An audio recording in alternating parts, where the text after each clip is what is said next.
Hello and welcome to another Understanding Business video. In this video, let's dive deeper into the subject of economics. Firstly, let's look at some of the ways the government controls the overall market. These include free market capitalism, communism, and socialism. In a free market capitalist economy, all of the production is privately owned and operated. This means that the government has no say in how people run their businesses. For example, the economic system in the United States of America is capitalism. So, it is a market economy, meaning that the people, not the government, own most businesses. Communism and socialism are very similar to each other. Both give the government more control over the market and strive for equality.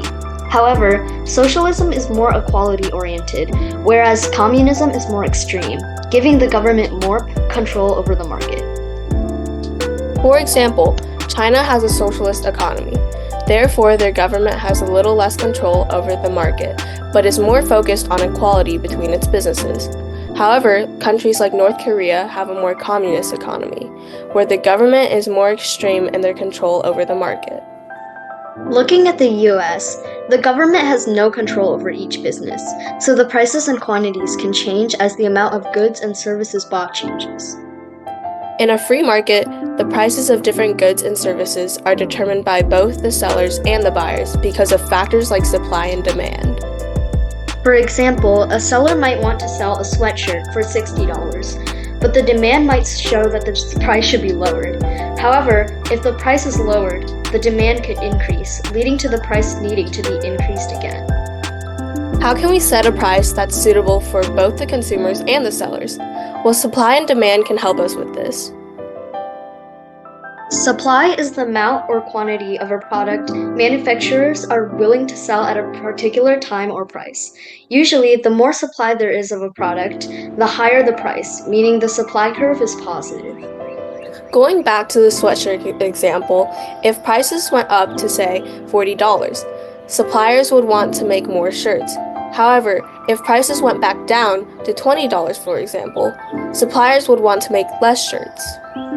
Demand indicates how much of a product people are willing to buy at different price levels within a certain time frame. Typically, when the price decreases, the demand for the product increases.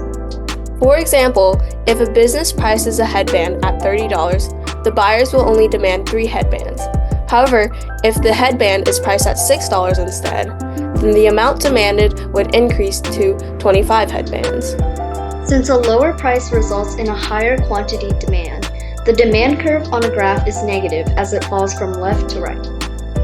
The price of a product or service heavily influences the quantities supplied and demanded. If the graphs of the supply and demand curves in a market are laid on top of each other, it creates a point called the equilibrium point where the lines intersect. This point tells us the perfect amount of product to produce and the perfect price to set it at. Finding this point would give us the ideal market situation. However, in real life, this typically does not happen because the sellers do not know where the two curves intersect. So the market is constantly working on finding the equilibrium. And that's all for this video. Thank you for watching, and we'll see you in the next video. Hi, I'm Heidi. I'm 14 years old and going into 9th grade this year. I'm a youth instructor here at Elevate AI and Business Academy. Thank you for watching. We look forward to working with you. Hi, my name is Mia. I am 14 years old and going into 10th grade this year. Like Heidi, I am also a youth instructor at Elevate AI and Business Academy. We look forward to working with you.